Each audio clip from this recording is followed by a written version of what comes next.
네, 코스피, 코스닥 엇갈리고 있는 두 시장에 대한 이 맞춤 전략 고민해 보겠습니다. 김종효 연구위원 그리고 위즈인베스트 김영철 팀장과 함께합니다. 어서 오세요. 예, 안녕하세요.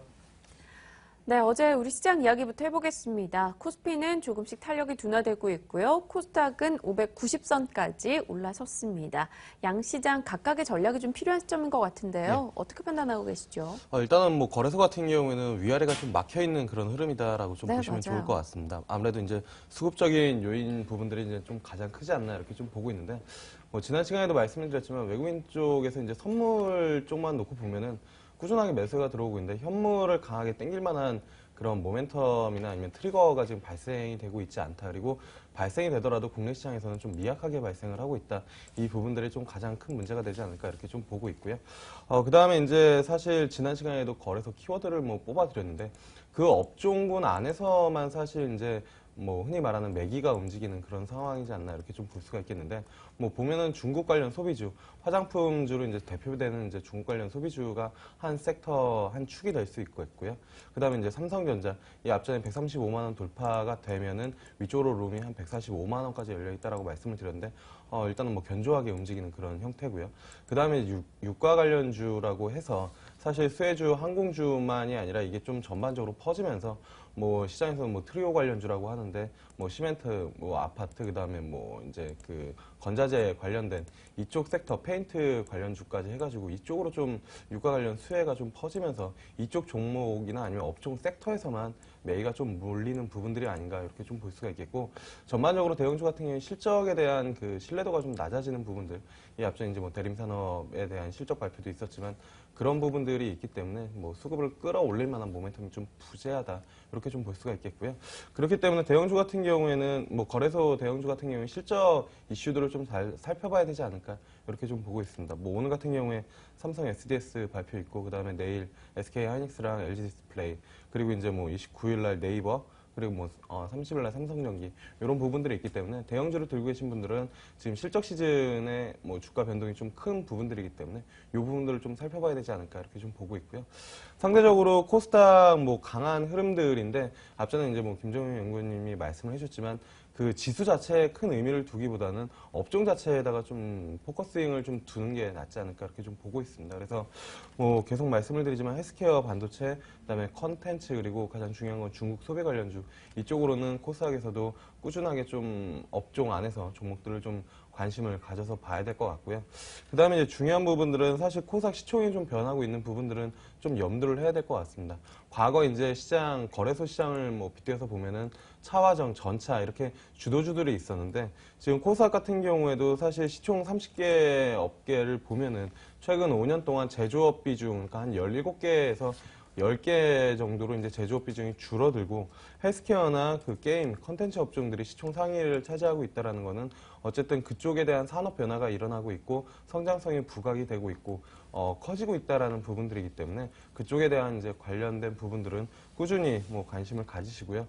뭐 언제 고점을 찍고 변동성이 클지는 아무래도 이제 기관 쪽 수급을 계속 뭐 매일매일 또는 실시간으로 이렇게 좀 체크를 하시면서 대응을 하시는 게 가장 뭐 바람직하지 않을까 이렇게 좀 보고 있습니다.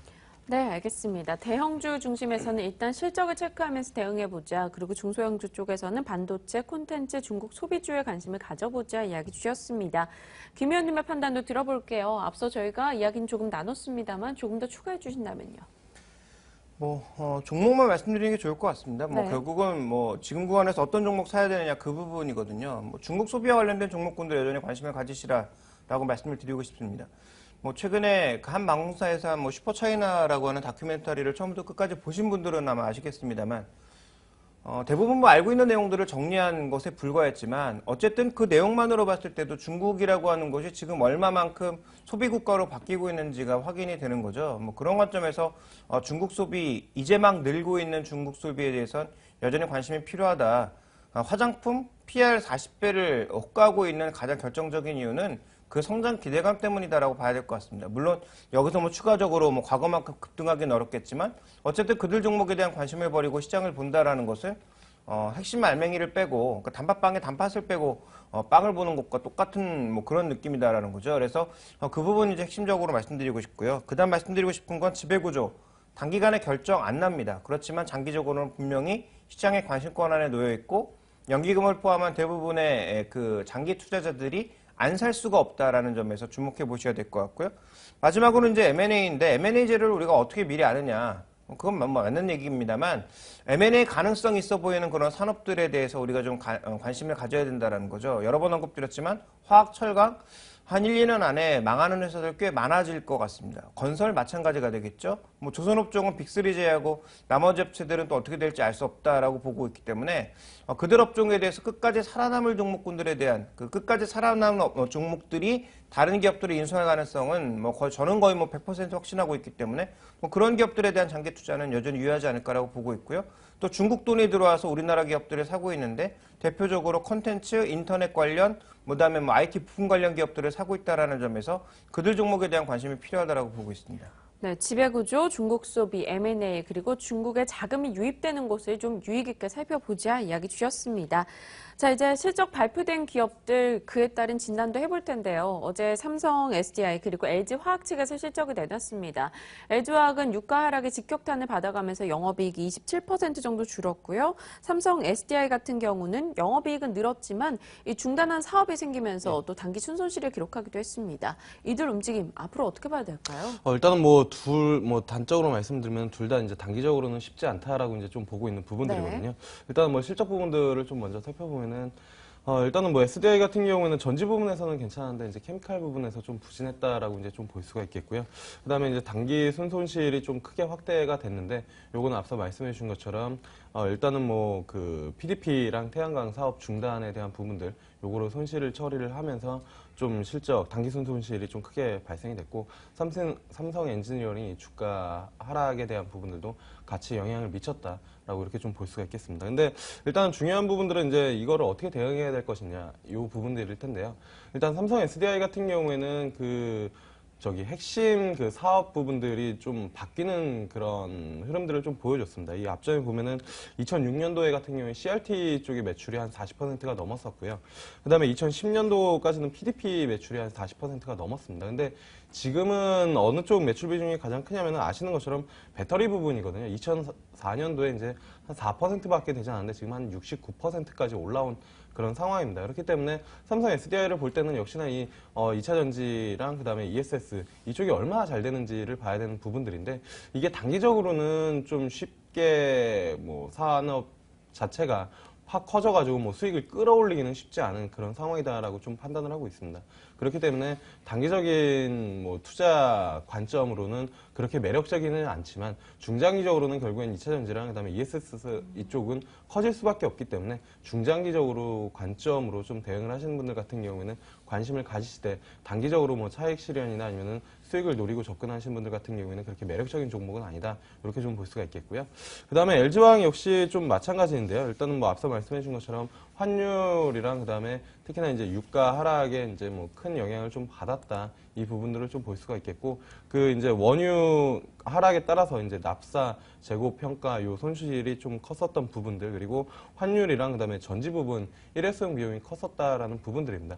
이 역시 이제 쉽게 턴을 하기에는 개인적으로는 좀 어렵지 않을까라고 이제 좀 볼 수가 있겠고, 턴을 하더라도 1차적으로는 그러니까 1차적으로는 화학 업체들, 그러니까 순수 화학 업체들이 먼저 턴을 하고 그다음에 정유, 그다음에 이런 2차 전지 사업을 같이 하고 있는 LG화학이나 삼성 SDI 이쪽을 좀 보시는 게 순서적으로 보시는 게 좀 좋지 않을까 이렇게 좀 보고 있습니다. 하지만 밸류에이션상으로는 PBR 1배 미만이기 때문에 17만 원 언더에서는 LG화학 같은 경우에는 접근을 해봐도 좋지 않을까 이렇게 좀 말씀을 드릴 수 있겠습니다. 네, 삼성 SDI는 장기 관점의 대응은 유효하다. 그리고 LG화학은 일단은 조금 더 하락했을 경우에는 관심도를 높일 필요가 있다라고 이야기해 주셨습니다. 자, 김 의원님께도 이 두 종목에 대한 시각 간단히 한번 질문 드려볼게요. 어떻게 바라보십니까? 같은 의견이고요. 네. 이 종목에 대해서 이렇게 말씀드리고 싶습니다. 실적에 대해서 소위 전문가, 전문 애널리스트에게 바닥이야? 라고 단도직입적으로 물어보면 네. 그 누가 이거 바닥이야 라고 말할 수 있겠습니까? 그러니까 신뢰 문제거든요. 그러니까 신뢰를 지금 받을 수 없다라는 거죠. 실적 추정, 환율 변하고 유가 변하는 것에 따라서 계속 업데이트 했는데 그거보다도 안 나온다라는 거고요.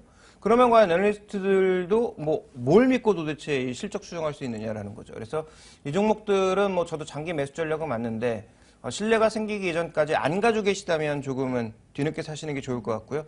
가지고 계시다면 지금 이미 팔만한 시기를 놓쳤거나 충분한 손실을 지금은 만회할 수 없는 만큼 좀 기다렸다가 파시는 게 좋지 않을까. 그래서 가지고 계신 분들은 뭐 어쩔 수 없이 비자발적으로 장기 홀딩이 될 것 같고요.